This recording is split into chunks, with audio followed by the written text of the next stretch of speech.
आप सभी को मेरा नमस्कार। कैसे हैं आप लोग? आप लोग सुबह से यहाँ पे हैं। आपने यहाँ पे अपने जीवन का बहुत समय दिया, लेकिन उस समय का उपयोग अच्छे कामों में, अच्छे उसमें करने के लिए क्या आप लोग तैयार हैं? मेरा नाम संजय गुप्ता है और मैं उत्तम नगर दिल्ली का रहने वाला हूँ। दोस्तों, मैं अपने बारे में आपसे कुछ शेयर करना चाह रहा हूँ और उसके लिए मैं आपसे उम्मीद करता हूँ कि आप मुझे सुनिए, क्योंकि कुछ सालों पहले मैंने किसी को सुना था तो आज मैं यहाँ स्टेज पे आ गया। हो सकता है मेरे बताए हुए मेरी कुछ छोटी सी स्टोरी आपके जीवन में कोई बड़ा बदलाव ला सके। क्या आप लोग तैयार हैं? 2010 13 मई एक इवेंट को मैंने देखा जो कि हैदराबाद के अंदर था। प्रॉफिट शेयर रैली, वहां पे मैंने बड़े बड़े चेकों को लेते हुए देखा। लेकिन उससे पहले मैं आपको थोड़ा सा अपने बारे में बताना चाहूंगा कि 2009 अक्टूबर के अंदर हालात बिल्कुल बढ़िया, सब कुछ ठीक ठाक। मैं प्रॉपर्टी के बिजनेस में था, अच्छी खासी अर्निंग ले रहा था। उस टाइम का बिजनेस बहुत बढ़िया होने के कारण किसी और चीज को देखने या सुनने का मन नहीं था।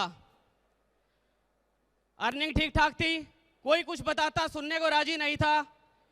कमाई ठीक ठाक होने की वजह से जिंदगी में हमेशा खुशहाली थी, हर दिन दीपावली था मेरे। अक्टूबर के महीने में अचानक मेरे पेट में बहुत दर्द होना शुरू हुआ। वो दर्द इतना ज्यादा था कि मेरे बर्दाश्त से बाहर था। मुझे तुरंत अस्पताल ले जाया गया और जब मैं अस्पताल में गया, वहां पे मुझे बताया गया कि जो पेट में आपके दर्द हो रहा है ये अपेंडिक्स का दर्द है और ये इतना खतरनाक होता है, अगर इस इमीडिएट ऑपरेट नहीं करवाया गया तो ये कभी भी फट सकता है। मेरे साथ मेरी पत्नी थी, मेरे परिवार वाले थे। मेरी पत्नी की तो ये हालत हो गई कि उस टाइम उसने वहां पे रोना शुरू कर दिया। मेरे पिताजी ने डिसीजन लिया, कोई बात नहीं डॉक्टर साहब, इसको आप ऑपरेट कर दीजिए। लेकिन उससे ठीक 22 दिन पहले मुझे डेंगू की प्रॉब्लम हुई।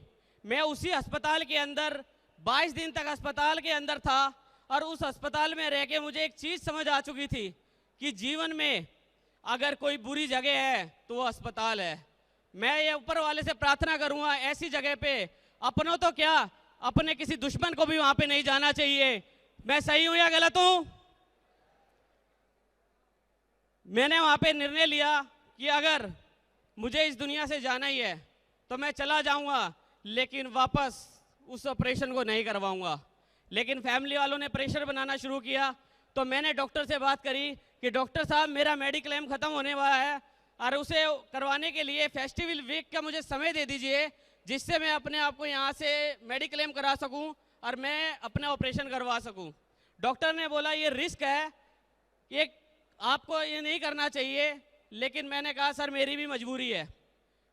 डॉक्टर साहब ने कुछ इमरजेंसी मेडिसिन मुझे दे दी और मेडिसिन देने के बाद मुझे घर भेज दिया और उन्होंने एक बात बोली, आप जा तो रहे हो लेकिन याद रखना अगर आपको जरा से भी ज्यादा तकलीफ होए आप वापस आ जाना, क्योंकि इसका इलाज ऑपरेट के अलावा कुछ भी नहीं है। मैं वापस घर पे आया। मैं की प्रॉपर्टी के जिस बिजनेस में था, मेरे साथ एक मेरे पार्टनर थे मिस्टर कल्याण साय। उनको स्किन सोराइसिस की प्रॉब्लम थी। वो अक्सर मुझे किसी प्रोडक्ट्स के बारे में बताते थे और मैं उन्हें हमेशा इग्नोर कर देता था। जब मुझे प्रॉब्लम आई तो मैंने उनसे पूछा, कल्याण जी जिस उत्पाद को आप इस्तेमाल करते हो, जिस दवाई को आप इस्तेमाल करते हो, क्या वो मेरा अपेंडिक्स ठीक कर सकती हैं? तो उन्होंने मुझे कुछ प्रोडक्ट्स के बारे में बताया। मैंने उनको यूज करना शुरू करा और यूज करने का नतीजा क्या हुआ कि आज 2018 के अंदर इस स्टेज के ऊपर ये सिंगल पीस व्यक्ति बिना किसी ऑपरेशन के, बिना किसी बम के फटने के बावजूद आपके सामने खड़ा है। ये प्रोडक्ट्स की पावर है, ये प्रोडक्ट्स की पावर है जो आपको ऑपरेशन के टेबल से उतार के इस 6000 लोगों के ऑडिटोरियम पे आपको स्टेज पे ला सकती है। ये पावर है फॉरेन न्यू प्रोडक्ट्स के उत्पादों की।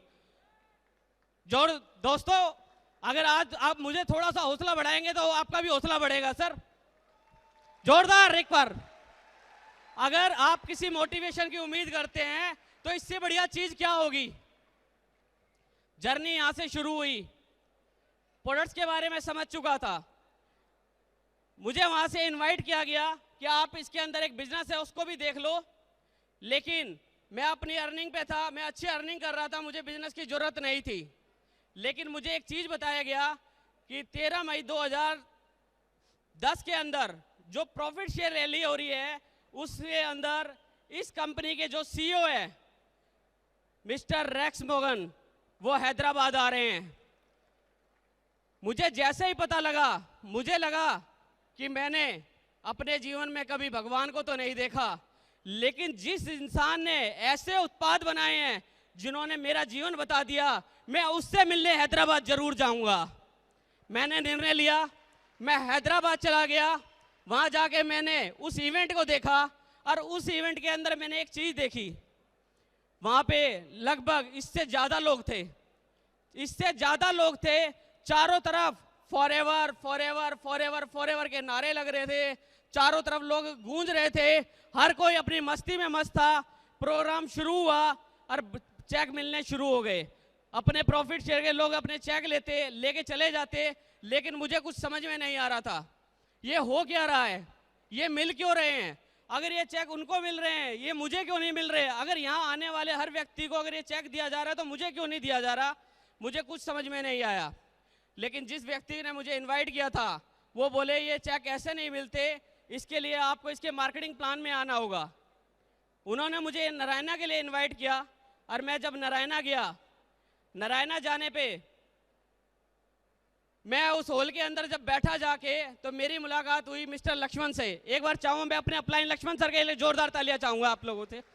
लक्ष्मण सर से मुलाकात हुई तो उन्होंने बताया, गुप्ता जी पैसे तो आप अपने बिजनेस से भी कमा रहे हो, लेकिन फॉरएवर के अंदर एक चीज है जो आपको यहाँ पे लाने पे मजबूर करेगी, उसका नाम है, ये जो बिजनेस है आपकी स्पाउस को इनहेरिट हो जाएगा, आपकी पत्नी को ट्रांसफर हो जाएगा, उसके बाद ये बिजनेस आपके बच्चों को ट्रांसफर हो जाएगा, उसके बाद बच्चे के बच्चों को ट्रांसफर हो जाएगा। जैसे उन्होंने सिक्योरिटी वाली लाइन बोली, मुझे वो दिन याद आ गया। मुझे वो दिन याद आ गया जब मैं बेड पे लेटा हुआ था, मेरी पत्नी मेरे साथ बैठी हुई थी और मेरे को बड़े नम आंखों से देख रही थी। वो मंजर मेरी आंखों के सामने इस कदर आ गया कि अगर उस समय अगर मुझे कुछ हो गया होता तो मेरे परिवार को देखने वाला कोई नहीं था, मेरे परिवार को संभालने वाला कोई नहीं था। मैंने उसी टाइम निर्णय लिया, अगर अब जीवन में कुछ करना है तो केवल फॉरएवर लिविंग प्रोडक्ट्स को करना है, एफएलपी को ही करना है। उसी समय मैंने निर्णय लिया कि करना है तो फॉरएवर करना है, क्योंकि यही ऐसी कंपनी है जो सेहत के साथ पैसा देती है। सेहत और पैसा, याद रखना दोस्तों, सेहत और पैसा। आज आपको बाजार में बहुत सारे करोड़पति तो मिलेंगे, लेकिन हेल्दी करोड़पति कोई नहीं मिलेगा सर। करोड़पति होगा ऊपर वाली की जेब में डॉक्टर का पर्चा और बीपी और शुगर की गोली होगी, लेकिन फॉरएवर का ऐसा प्लेटफॉर्म है या जितने भी करोड़पति बैठे हैं बिल्कुल स्वस्थ बैठे हैं सर। ये पावर है फॉरएवर के प्रोडक्ट्स की सर।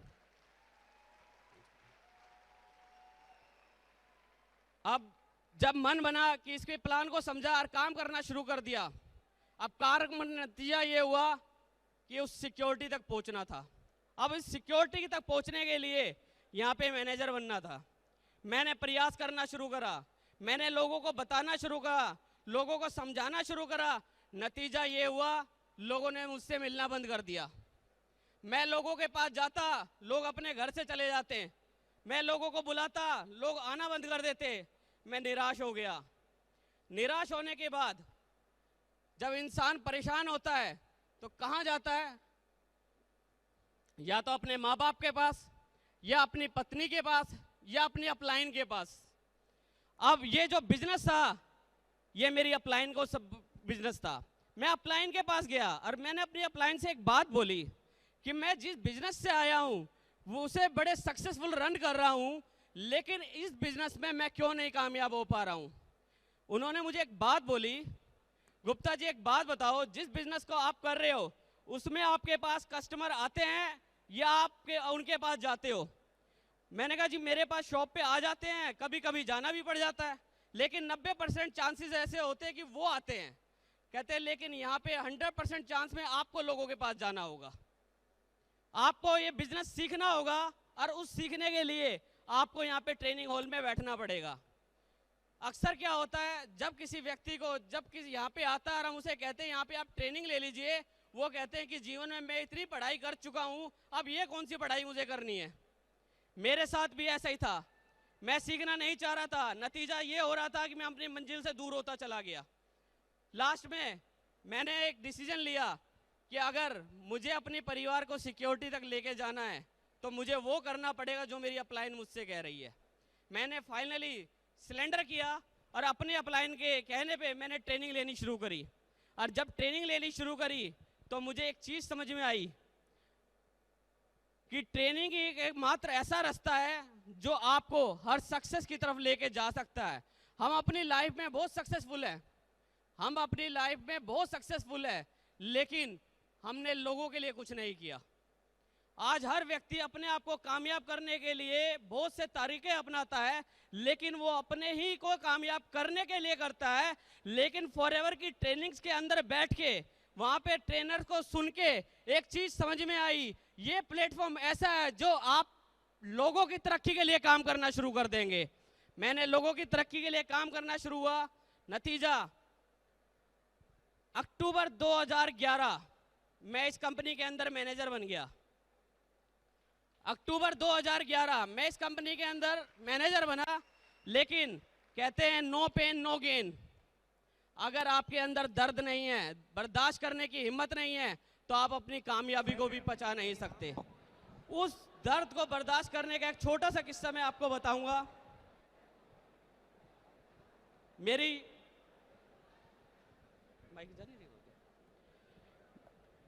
मैं आपको थोड़ी सी स्टोरी आपसे शेयर करूंगा इस चीज को लेके। अक्टूबर में मैनेजर बना। मैनेजर बनने के बाद पहला जो चेक था लगभग 61,000 कुछ 68 रुपए का मेरा चेक आया।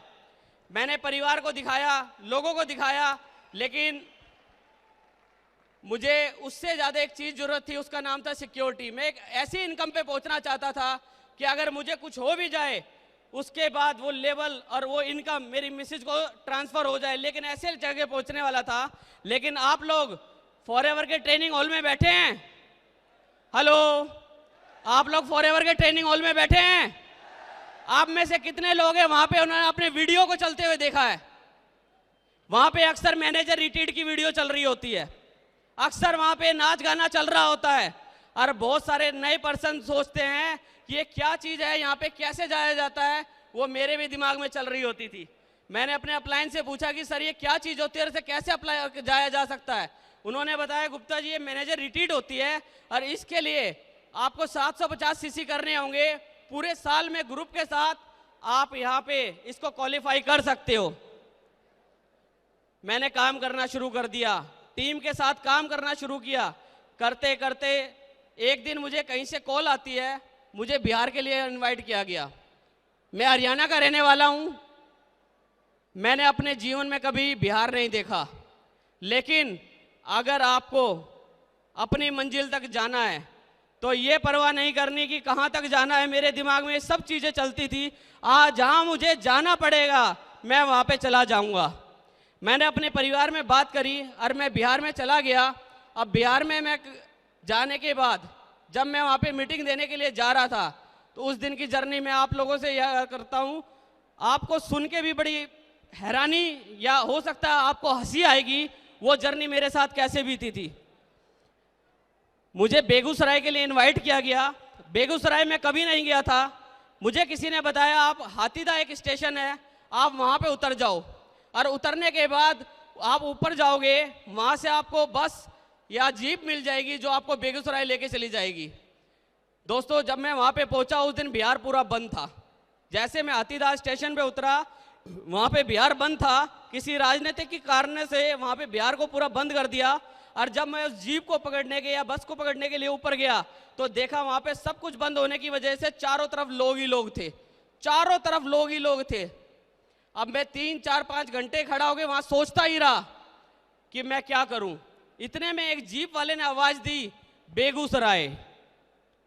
जैसे उसने आवाज दी और मैंने सोचा ये आवाज कहां से आई, तो देखता हूं एक जीप के अंदर काफी सारे लोग चले गए। अब मैं उसमें अपने जाने के लिए जगह देख रहा हूं कि मैं इसमें कहां बैठूं। उसने फिर आवाज दी, बेगूसराय। उसकी छत पे लोग बैठ गए, उसके पीछे लोग खड़े हो गए, लेकिन मीटिंग तो रखी थी, जाना तो था ही। मैंने उससे पूछा, भाई मुझे जाना, मैं कैसे जाऊं? उसने बोला, भाई बोनट पे जगह खाली है, बैठ जा। बोनट पे जगह खाली है, बैठ जा। अब हाथीदह से बेगूसराय की जर्नी, 18 किलोमीटर की जर्नी मैंने बोनट पे बैठ के निकाली सर। बोनट पे बैठने, क्योंकि मैंने कहीं सुना था, ना हारना जरूरी है, ना हारना जरूरी है, ना जीतना जरूरी है। जिंदगी बस एक खेल है, खेलना जरूरी है। जिंदगी बस एक खेल है, खेलना जरूरी है। अगर दिमाग में लक्ष्य है परिवार को सिक्योर करने का, मन में लक्ष्य है कि अपनी तरक्की को पाने का, उस बोनट की गर्मी को बर्दाश्त करके 18 किलोमीटर में चला गया। उतरने के बाद क्या हाल हुआ होगा आप भी समझ सकते हो सर। और उसके बाद जो मैंने उनसे प्लान शेयर किया, और प्लान शेयर करने के बाद मैंने वहां रेगुलर जाना कर दिया। फरवरी का दिन सर, मैं आप लोगों को बताऊं, मैं शादीशुदा हूं। हेलो, आप लोग भी हैं मुझे पता है, लेकिन जो मेरे साथ हो रहा है मैं आप लोगों के साथ कर रहा हूं कि एनिवर्सरी का दिन हो और हस्बैंड घर पे ना हो तो बीबी दुर्गा से क्या बन जाती है आप लोगों को पता ही है। सडनली वो अपना गेटअप चेंज कर देती है। बेगूसराय के अंदर मैं मीटिंग दे रहा था, मेरे परिवार वाले मेरे घर में आके बधाइयां दे रहे थे कि मुबारक हो, और जिसको मौका ना मिलता हो बोलने का, उसको मौका उसी दिन मिलता है कि आज अपने दिल की भड़ास निकाल लो। मेरे पत्नी को बोल के जाते, देखो तुम कहते हो कि पति प्यार करते हैं, कहाँ हैं, कहाँ है हमारी पार्टी? चाहे अपने घर में उस दिन सब हलवा बना के खा लें, लेकिन जब पति उसका घर पे ना हो तो बोलो कि हमें पार्टी दो, पत्नी को भड़का देते। अब पत्नी बार बार फोन करके बोलती कि आप कहाँ हो, आपको मेरी परवाह ही नहीं है, आप यहाँ हो ही नहीं, ये देखो मैं इनको क्या जवाब दूं। मैंने उनको एक बात बोला, मैं जिस काम के लिए गया हूं ना, अगर मेरा वो काम हो जाता है तो मैं तुझे उस लेवल की पार्टी दूंगा, शायद नहीं, मैं कंफर्म के साथ कहता हूं कि मेरे पूरे खानदान में किसी को वो पार्टी नहीं मिलेगी जिसकी मैं तैयारी कर रहा हूं तेरे लिए। मेरे पूरे खानदान में किसी को नहीं मिलेगी। मैंने वहां पे मीटिंग दी, काम को खत्म किया। फाइनली 31 मार्च, नो पेन नो गेन। क्या आप लोग दर्द को बर्दाश्त करेंगे? आज भी हजारों किलोमीटर से बहुत सारे लोग यहाँ पे आएंगे। मैं अपनी छोटी सी स्टोरी से आप लोगों को बता रहा हूं कि दर्द के बिना जीवन में कुछ नहीं है सर। उसको इवेंट को हमने पूरा एंजॉय किया, और वो इवेंट ऐसा था ना, मैं क्या बार बार बता रहा हूं कि पार्क हयात रिजॉर्ट, पहले गूगल पे सर्च मारते थे, अगर 5 स्टार इंडिया में डालते तो सिर्फ पार्क हयात का नाम आता था। और वहां पे जिस देवदूत को देखने के लिए मैं हैदराबाद गया था, ऊपर वाले की कृपा, वो वहां पे साक्षात दर्शन दिए। मिस्टर रेक्स सर ने हमें मैनेजर रिट्रीट में गोवा में साक्षात दर्शन दिए। मैं सर को एक बात, अभी अनुज सर एक बात बता रहे थे कि रेक्स सर इस हॉल के अंदर जब आए थे तो उनके लिए अलग से एक टेबल लगाई गई कि सर आप इसमें बैठ जाइए। तो उन्होंने बोला कि मुझे उस वाली कुर्सी पे बैठने हैं जहां पे मेरे लोग बैठे हैं। सेम एक किस्सा वहां पे भी हुआ। रेक्स सर के लिए खाने की अलग से व्यवस्था की गई वहां पे। तो रेक्स सर ने कहा कि नहीं, मैं अपने लोगों के साथ लग के बैठ के खाना खाऊंगा, मुझे अलग से कोई जरूरत नहीं कि मैं यहां पे जाऊं। ये कल्चर है रेक्स सर का। हम उस कल्चर से आते हैं। गोवा मैनेजर रिट्रीट क्वालिफाई करने के बाद जब मैं घर पे आया, मैंने फिर आगे की प्लानिंग करी। तो अब बारी थी प्रॉफिट शेयर की। मेरे जो सर है अक्सर ग्लोबल रैली चले जाते हैं। तो मैंने उनसे पूछा कि सर आप हमेशा बाहर चले जाते हो, मैं कैसे जाऊंगा? तो उन्होंने बोला कि आप चेयरमैन बोनस के लिए ट्राई करो, आप जा सकते हो। मैंने टीम के साथ प्रयास करा, काम करते करते फाइनली साउथ अफ्रीका के लिए मैंने चेयरमैन बोनस क्वालिफाई किया। और चेयरमैन बोनस क्वालिफाई करने के बाद जब मैं साउथ अफ्रीका गया और वहां के अंदर मैंने देखा कि भाई साहब दुनिया में अगर ये कोई कंपनी है तो वो फॉरेन लिविंग प्रोडक्ट्स हैं जो आपको अर्श फर्श से लेके आपको अर्श तक ले जाती है। केवल फॉरेन लिविंग प्रोडक्ट्स है जो आम इंसान से आपको ऊपर तक लेके जा सकती है। वहां पे चेयरमैन बोनस लिया, मैंने ईगल मैनेजर रिट्रीट क्वालिफाई किया और ईगल मैनेजर रिट्रीट करने के बाद जो अगले साल रॉक द बोट का जो ट्रिप मिला मैं उसे भुला ही नहीं भूलूंगा। फॉरएवर का इतिहास का सबसे बड़ा टूर, 5 दिन पानी के अंदर, 14 मंजिल की शिप, रेस्टोरेंट, गोल्फ खेलने का, वहां पे वो सारी सुविधा जो हमें चाहिए सब की सब वहां पे थी। उसको एंजॉय किया। वहां से मैं रोम, फ्रांस, इटली, जर्मन घूम के आया, वापस आया, दुबई क्वालिफाई किया। करते करते आज इस 8 साल की जर्नी में फॉरएवर से लगभग 1 करोड़ रुपए से ज्यादा अर्न कर चुका हूं। 1 करोड़ से ज्यादा अर्न कर चुका हूं केवल एक डिसीजन की वजह से कि जो मुझे सिक्योरिटी चाहिए थी उसके लिए मैंने इतनी भागदौड़ करी, मैंने परवाह नहीं करी कोई मेरे साथ है नहीं है, मैंने अकेले चलने का निर्णय लिया। आज नतीजा क्या है? मेरे ग्रुप में लगभग 50 से ज्यादा मैनेजर हैं सर। मेरे ग्रुप में 50 से ज्यादा मैनेजर हैं और मैं ही लाखों रुपए की इनकम अर्न नहीं कर रहा हूं। मेरे ग्रुप में बहुत सारे मैनेजर हैं इस इनकम को अर्न कर रहे हैं। मैं ही मैनेजर रिट्रीट क्वालिफाई नहीं कर रहा हूं, मेरे ग्रुप में बहुत सारे मैनेजर रिट्रीट क्वालिफाई कर रहा हूं। लेकिन इतनी सारी करने के लिए हमारे जीवन में एक कोच का होना बहुत जरूरी है सर। मैं आप लोगों को बोलूंगा, अगर आपके जीवन में अगर कोई कोच है तो आज उसको नमन कर दीजिए और थैंक्स कर दीजिए। मैं इस स्टेज के माध्यम से अपने कोच लक्ष्मण सर को एक बार नमन करता हूं। सर, आपने मुझे इस यहाँ तक पहुंचा दिया, आपका दिल से धन्यवाद है। और मैं यहाँ धन्यवाद करता हूँ पूरे नेट का, मैं नेट कोर का पूरा धन्यवाद करता हूँ। और इस मंच के माध्यम से जो जीवन में मेरे कदम कदम पे मेरे को हेल्प करते हैं, मेरे बड़ों की तरह गाइड करता हूँ, डॉक्टर अनुज का, अनिल जग्गी जी का, श्री भगवान वत्स का, ये लोग ऐसे बार बार मुझे करते हैं। और पूरे ट्रेनिंग जितने भी ऑल ट्रेनर्स हैं सबका मैं दिल से धन्यवाद करता हूं। और आपने मुझे मौका दिया, धन्यवाद।